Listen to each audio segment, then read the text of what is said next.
Hello hi എല്ലാവർക്കും പുതിയൊരു വീഡിയോയിലേക്ക് സ്വാഗതം. ആദ്യമേ പറയുന്നു, MTS പരീക്ഷ എഴുതുന്ന ആൾക്കാരാണ് നിങ്ങളെങ്കിൽ ഈ ഒരു വീഡിയോ ആദ്യം മുതൽ അവസാനം വരെയും കാണുക.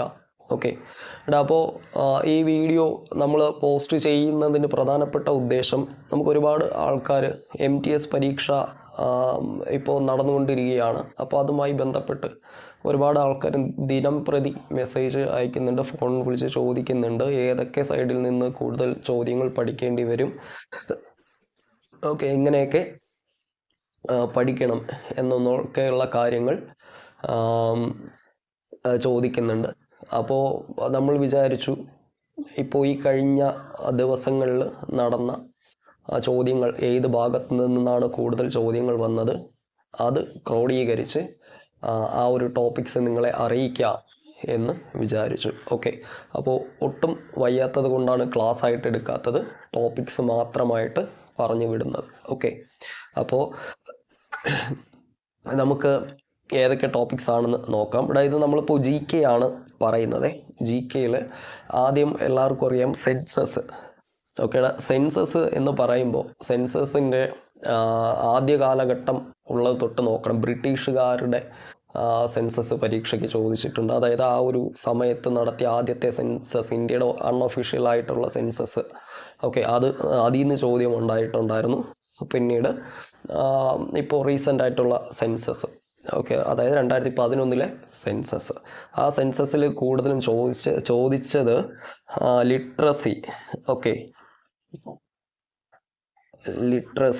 ലിറ്ററസി നിങ്ങൾ നോക്കണം. അതായത് അതാണ് പരീക്ഷയ്ക്ക് ചോദിച്ചത്. പിന്നീട് സ്ത്രീ പുരുഷാനുപാതം, ഓക്കെ, അത് നോക്കുക. സ്ത്രീ പുരുഷാനുപാതം, ഇത് രണ്ടും മെയിനായിട്ട് നോക്കുക. അപ്പോൾ സെൻസസ് നന്നായിട്ടൊന്ന് നോക്കി പോവുക. പിന്നെ അതുപോലെ പൊളിറ്റിക്കൽ പാർട്ടി ആൻഡ് ലീഡർ, സമീപകാലങ്ങളിലൊന്നും ഇങ്ങനെ ഒരു ചോദ്യം വന്നിട്ടില്ല. ഓക്കെ, ഇപ്പോൾ വന്നിട്ടുണ്ട്. സമാജ്വാദി പാർട്ടിയുടെ ലീഡർ ആര് എന്നുള്ളൊരു ഇതിലാണ് ഇപ്പോഴത്തെ ചോദ്യം വന്നത്. കാരണമുണ്ട്, പൊളിറ്റിക്കലി ഇപ്പോൾ ഒരുപാട് പ്രശ്നം നടക്കുകയാണ്. അപ്പോൾ അതുകൊണ്ട് തന്നെയാണ് ഈ ഒരു പാർട്ടിയുടെ ലീഡറിനെ ചോദിച്ചത്. ഓക്കെ, അപ്പോൾ നിങ്ങൾ പഠിക്കുമ്പോൾ ഇപ്പോൾ ഒരുപാട് അത് നമുക്ക് ഒഫീഷ്യലായിട്ടുള്ള രാഷ്ട്രീയ പാർട്ടികളുമുണ്ട്, അൺഒഫീഷ്യലായിട്ടുള്ള കുഞ്ഞു പാർട്ടികളുമുണ്ട്. ഓക്കെ, ഗൂഗിൾ സെർച്ച് ചെയ്ത് കഴിഞ്ഞാൽ പാർട്ടികളും അവരുടെ ഫൗണ്ടേഴ്സിനെയും കിട്ടും. ഓക്കെ, പിന്നെ ഇപ്പോഴത്തെ ലീഡേഴ്സിനെയും കിട്ടും. ഓക്കെ, അപ്പോൾ അതൊന്ന് നോക്കിയിട്ട് പോവുക. പിന്നീട് പ്രസിഡന്റ് ഓഫ് ഇന്ത്യ. ഓക്കെ, ഇന്ത്യയുടെ പ്രസിഡന്റിനെ കുറിച്ചുള്ള ആർട്ടിക്കിൾസ് നോക്കണം. ഓക്കെ, ഇതിൽ ആർട്ടിക്കിൾസ്, പ്രസിഡന്റിനെ കുറിക്കുന്ന ആർട്ടിക്കിൾസ്, പിന്നെ അതുപോലെ ഇലക്ഷൻ, പിന്നെ ടേംസ് ആൻഡ് കണ്ടീഷൻസ്, ഇതെല്ലാം നോക്കുക. ഓക്കെ, ഇതെല്ലാം നോക്കിയിട്ട് പോവുക. പിന്നീട് ആർട്ടിക്കിൾ. ഈ ആർട്ടിക്കിൾ എന്ന് പറയുമ്പോൾ ഇവിടെ നമ്മൾ ഇതുണ്ടല്ലോ, നമ്മുടെ ഭരണഘടനയുടെ ഈ പൗരത്വമായിട്ട് ബന്ധപ്പെട്ട അല്ലെങ്കിൽ സിറ്റിസൺഷിപ്പുമായിട്ട് ബന്ധപ്പെട്ട ആർട്ടിക്കിൾസ് ആണ് ഇപ്പോൾ കഴിഞ്ഞ പരീക്ഷയ്ക്ക് ചോദിച്ചത്.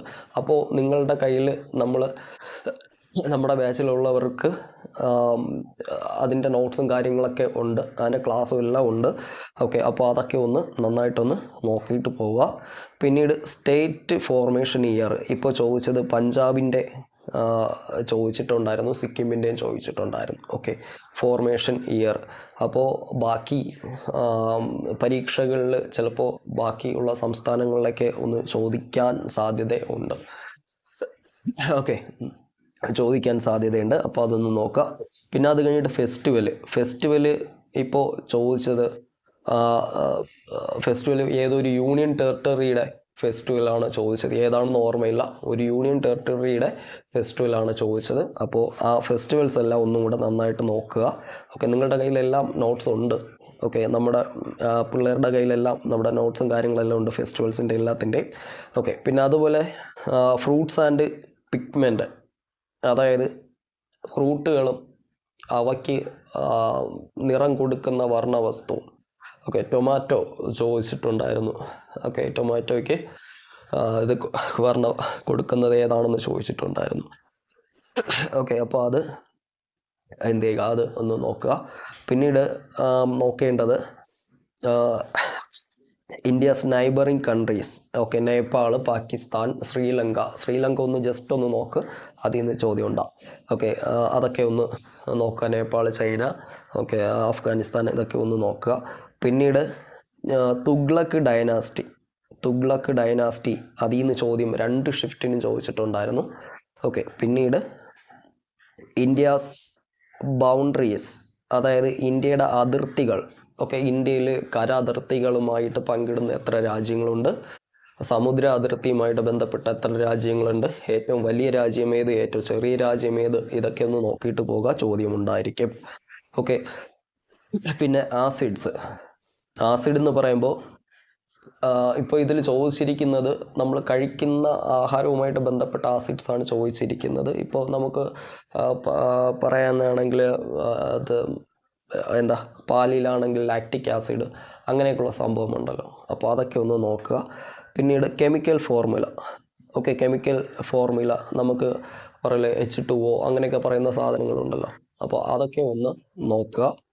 പിന്നീട് എവിഡൻസ് ആക്ട് എന്ന് പറയുമ്പോൾ നമുക്കിപ്പോൾ IPC, CRPC ഇങ്ങനെയുള്ള സാധനങ്ങളൊക്കെ മാറ്റിയിട്ട് ഇപ്പോൾ ഇത് BMS പോലുള്ള പേരുകളിലാണ് ഇപ്പോൾ അറിയപ്പെടുന്നത്. അപ്പോൾ ആ ഒരു സ്ട്രക്ചർ കംപ്ലീറ്റ് ഒന്ന് നോക്കുക. ഓക്കെ, കൂടാതെ IPCയും കൂടെ നോക്കുക. ഓക്കെ, ഇയർ ഒന്ന് നോക്കി വെച്ചിരുന്നാൽ മതി, ഇയർ, പിന്നെ BMS ആക്കിയ വർഷം. ഓക്കെ, ഇതൊക്കെ ആക്കിയ വർഷം, പുതുതാക്കി ആക്കിയ വർഷങ്ങളൊക്കെ ഒന്ന് നോക്കി വച്ചിരിക്കുക.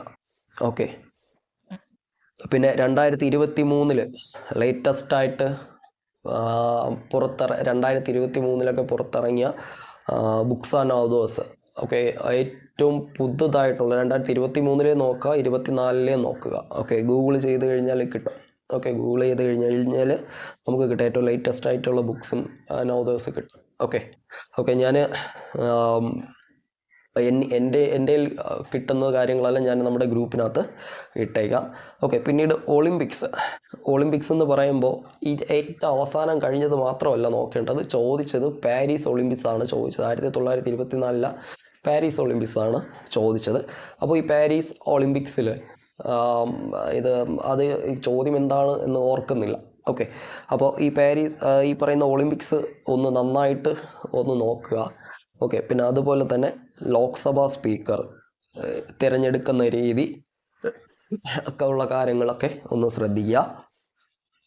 പിന്നീട് APJ അബ്ദുൽ കലാമിൻ്റെ പ്രൊഫൈൽ ഒന്ന് പഠിച്ചിട്ട് പോകുന്നത് നന്നായിരിക്കും. ഓക്കെ, ഏറ്റവും കൂടുതൽ ചോദിക്കുന്നത് വിങ്സ് ഓഫ് ഫയർ ആണ്. ഇപ്പം ചോദിച്ചത് വിങ്സ് ഓഫ് ഫയർ തന്നെയാണ് ചോദിച്ചത്. ഓക്കെ, എന്നാലും ഒരു പ്രൊഫൈൽ ഒന്ന് പഠിച്ചിട്ട് പോകുന്നത് ഏറ്റവും വലിയ ബെറ്റർ ആയിരിക്കും. പിന്നീട് നെഹ്റു റിപ്പോർട്ട് 2 ഷിഫ്റ്റിനും ചോദിച്ചിട്ടുണ്ടായിരുന്നു ഇന്നലെ. ഓക്കെ, പിന്നീട് RNA DNA ഇതിൻ്റെയൊക്കെ ബേസ് ആയിട്ടുള്ള കാര്യങ്ങൾ, ആരാണ് കണ്ടുപിടിച്ചത്, ആരാണ് പേര് നൽകിയത്, അങ്ങനെയൊക്കെയുള്ള സാധനങ്ങൾ ഒന്ന് പഠിച്ചിട്ട് പോവുക. പിന്നീട് മൗണ്ടെയ്ൻസ്. ഓക്കെ, മൗണ്ടെയ്ൻസ് ഏതൊക്കെ സംസ്ഥാനത്ത് ഒക്കെയുള്ള ഓരോ മൗണ്ടെയ്ൻസ് കാര്യങ്ങളൊക്കെ ഉണ്ടല്ലോ. അപ്പോൾ അതൊക്കെ ഒന്ന് നന്നായിട്ടൊന്ന് നോക്കിയിട്ട് പോവുക. പിന്നീട് യുനെസ്കോയുടെ ഹെറിറ്റേജ് സൈറ്റ്സ്, പിന്നെ യുനെസ്കോ ഫോർമേഷൻ ചെയ്ത വർഷം, അങ്ങനെയുള്ള കാര്യങ്ങളൊക്കെ ഒന്ന് നന്നായിട്ട് നോക്കുക. പിന്നെ ഹാരപ്പ, കാലിബംഗൻ, പിന്നെ ലോത്തലൊക്കെ ഇന്നൊക്കെ നന്നായിട്ട് ചോദ്യങ്ങൾ വരും. ഓക്കെ, അപ്പോൾ അതൊക്കെ ഒന്ന് നന്നായിട്ടൊന്ന് നോക്കുക. ഓക്കെ, പിന്നെ ഈ ഡയറക്ടേഴ്സ് എന്ന് പറഞ്ഞ് നമ്മളിവിടെ ഉദ്ദേശിക്കുന്നത് ഇപ്പോൾ BSFൻ്റെ ഡയറക്ടർ, പിന്നെ ഇപ്പോൾ ചോദിച്ചത് നമ്മുടെ ഇതുണ്ട് എൻഫോഴ്സ്മെൻറ്റ്, അതിൻ്റെതായി ഇപ്പോൾ ചോദിച്ചു, EDയുടേതായി ഇപ്പോൾ ചോദിച്ചു, EDയുടെ ഡയറക്ടർ ജനറൽ ആര് എന്നുള്ള ചോദ്യമാണ് വന്നത്. അപ്പോൾ ആ ഫോഴ്സുമായിട്ട് ബന്ധപ്പെട്ട ഡയറക്ടേഴ്സ് എല്ലാവരും നിങ്ങളൊന്ന് അറിഞ്ഞിരിക്കുന്നത് നന്നായിരിക്കും. ഓക്കെ, പിന്നെ പോയറ്റ്സ്, പിന്നീട് ദിവാനാണ് കേട്ടോ, ഇത് ദേവനെന്നാണ് കൊടുത്തിരിക്കുന്നത്, ദിവാൻ, പിന്നെ ബുക്സ്. അപ്പോൾ ഈ പറഞ്ഞിരിക്കുന്ന പോയറ്റ്സ്, അതായത് കവികൾ, അതായത് ഈ കൊട്ടാരം കവികളുണ്ടല്ലോ, അക്ബർ, ബാബർ, ഇവരുടെയൊക്കെ കൊട്ടാരം കവികളും ദിവാൻമാരെയും ഇവരുടെയൊക്കെ ബുക്ക് ഉണ്ടെങ്കിൽ അതും ഒന്ന് നന്നായിട്ടൊന്ന് നോക്കി ഒന്ന് പഠിച്ചിട്ട് പോവുക. ഓക്കെ, അപ്പോൾ ഞാൻ ഒന്നും കൂടെ പറയുന്നു, ഇത്രയും ഒന്ന് പഠിച്ചിട്ട് പോയി കഴിഞ്ഞാൽ നിങ്ങൾക്ക് ഏകദേശം ഒരു 30 മാർക്കെങ്കിലും സ്കോർ ചെയ്യാൻ സാധിക്കും. ഓക്കെ, മാറിയും തിരിഞ്ഞുമൊക്കെ വരും ചോദ്യങ്ങൾ. ഓക്കെ, അപ്പോൾ ഇത് ഇനിയും ഉണ്ട്. ഇതുപോലെ ഇനി നമ്മൾ റീസണിങ്ങും മാത്സിൻ്റെയും ക്വസ്റ്റ്യനൊക്കെ കണ്ടുപിടിച്ചുകൊണ്ടിരിക്കുന്നതേ ഉള്ളൂ, നോക്കിക്കൊണ്ടൊക്കെ ഇരിക്കുന്നതേ ഉള്ളൂ. ഓക്കെ, അപ്പോൾ ഇത് വരും ദിവസങ്ങളിൽ ലോഡ് ചെയ്യാൻ ശ്രമിക്കാം. ഓക്കെ, ഇത് ഞാനൊരു ക്ലാസ്സായിട്ട് പ്ലാൻ ചെയ്ത് വച്ചിരുന്നതായിരുന്നു, പക്ഷേ സുഖമില്ലാത്തത് കൊണ്ടാണ് നമുക്കൊരു ക്ലാസ്സായിട്ട് ലെങ്ത് ആയിട്ട് എടുക്കാൻ സാധിക്കാത്തത്. ഓക്കെ, അപ്പോൾ മറ്റൊരു വീഡിയോയിൽ കാണാം. അതിൽ എല്ലാവർക്കും ബൈ.